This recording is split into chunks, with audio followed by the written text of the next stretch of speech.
All right, hello and welcome to another video. Something I thought about when all of the BS was over and done with of me getting actually out and revealing the truth, which I was telling them all the time I was in there to 500 some days, but they just didn't want to listen. But then eventually the accuser finally admitted what actually happened, who was the guilty party, and they looked real, the DA looked real stupid of not really listening to what I had to say. They just up on their high horses and just didn't want to listen to what I had to say. Um, they just want to put another notch in their belt. But at the end, I was released. I was victoriously uh,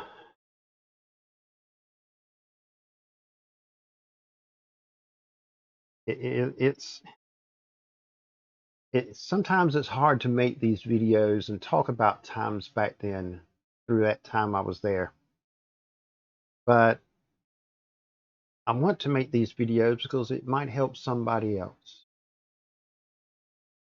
Because I know I'm not the only one that has been falsely accused and held captive, um, and then released after all the BS is said and done.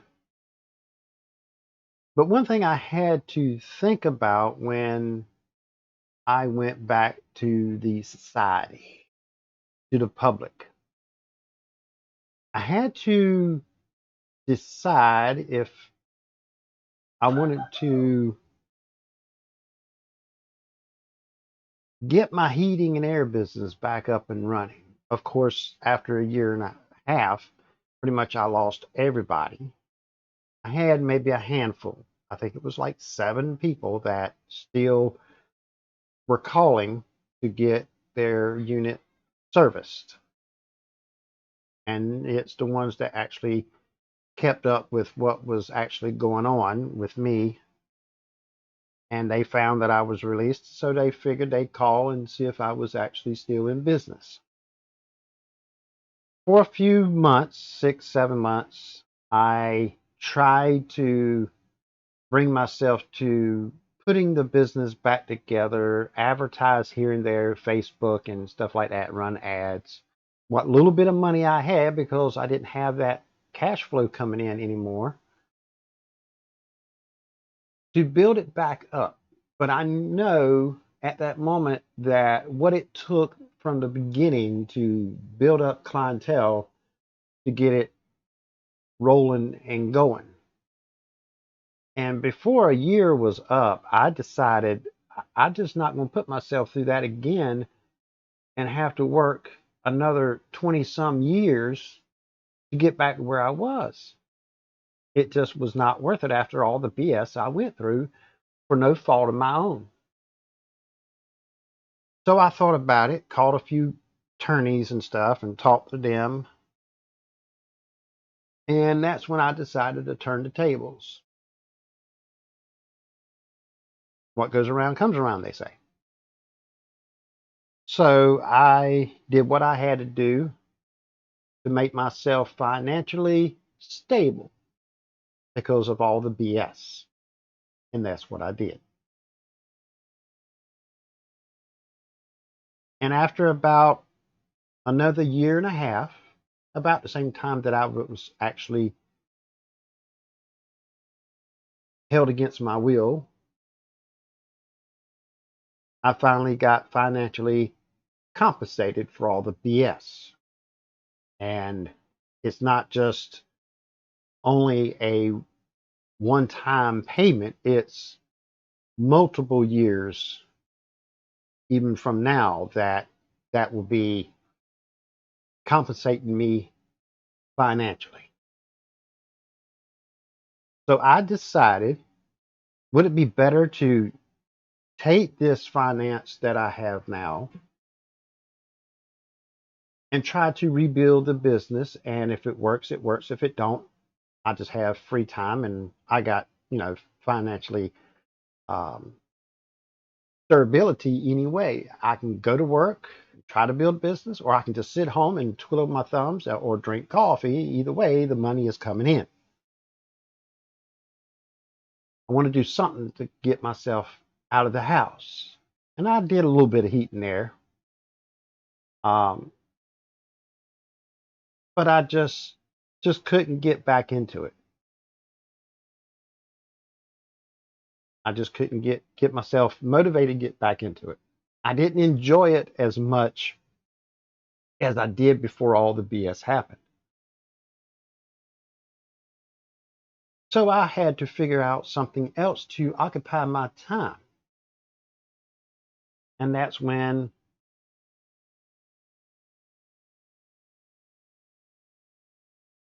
I decided to get into back into doing networking and computers, networking of the internet, not networking of people, of getting as a network to um, benefit of sharing information to build your business up, not that kind of network. Network as running wires and stuff. And one thing led to another, and I helped somebody to get internet from one building to another. Then the people among all them told somebody else, and that person got up with me and said, I need something similar to that my friend told me that you did. And among of all them people, there was an RV park owner that was in that mix of people. And that person says, hey, can you do that in an RV park? I'm like, yeah, as long as I can get point A to point B, um, that's all it would take, a line of sight. So one RV park led to another, and now I got like 11 towers up. And here it is, 2024, and it just runs itself.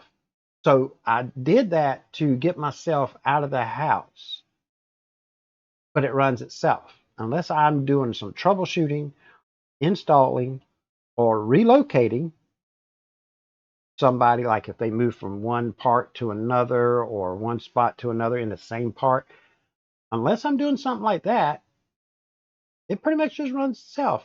I mean, it traffic shapes the internet, it takes payments. They don't make payment, it turns them off. If they make a payment, it turns them back on, sends out invoices all by itself. So it keeps me doing things, something maybe once or twice a week. And now during the summer, it's a little bit more busier when I install, but I figured out little tactics and little shortcuts in a way to make it a little bit faster. It used to take me an hour and a half to 2 hours to do one install. Now I got it less than 45 minutes. And sometimes I can do it in 30. I can program all the stuff and go out there and just mount it all, plug it all in, plug the out, put the 115 volts to it and point it to the AP of the tower, and it all works. It's all done. I even figured out a way to activate their account before I even leave the studio here. So I don't even have to do that. It just ready to go as soon as I plug it in and point it that direction and lock it all down. And that's another financial relief that I have. That's coming in. Pretty much it feeds itself. I don't rely on it. It just sits there, and when I need to get equipment, I got it to now that when I install, I go ahead and order exact same equipment, sometimes double the equipment, and just have a little bit, in on hand. And that way I don't have to tell the customer, okay, it'll be a week. Pretty much I've already got the equipment in. Sometimes I need one or two things, but it keeps me busy. But I just couldn't bring myself of getting back into heat and air.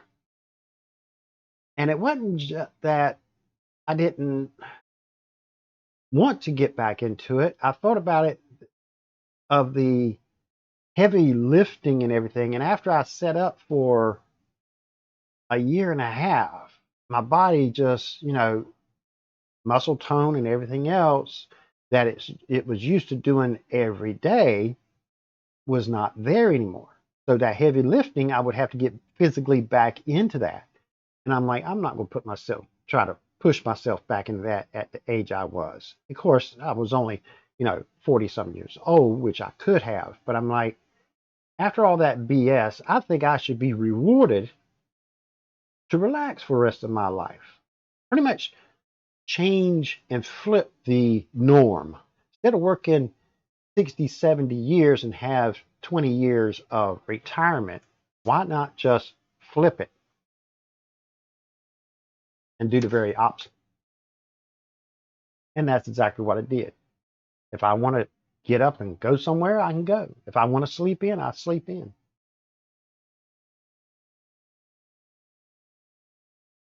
So, in a way,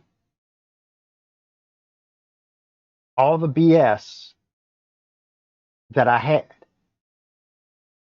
I turn it around and benefit myself and turn it into something positive that I can have for the rest of my life.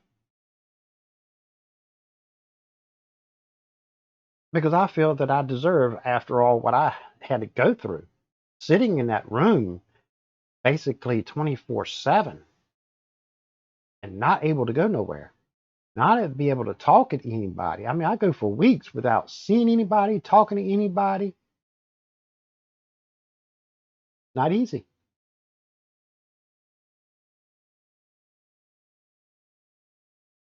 But I had to do something that would reward myself for all the BS I went through. So I figured out a way that I can turn things around financially, physically, mentally, and all that would benefit me for the rest of my life. I even sat down and wrote a book.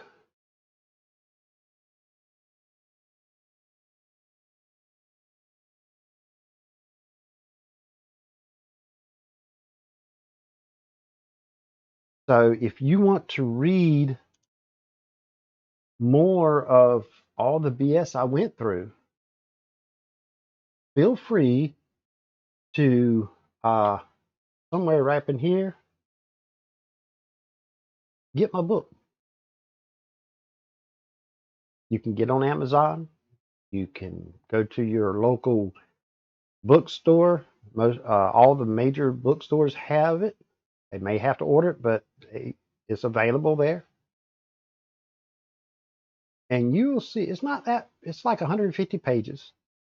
Not really a real long story. I tried to hit the highlights of all the time I was there to really make you feel that you're there with me, is what I was trying to do.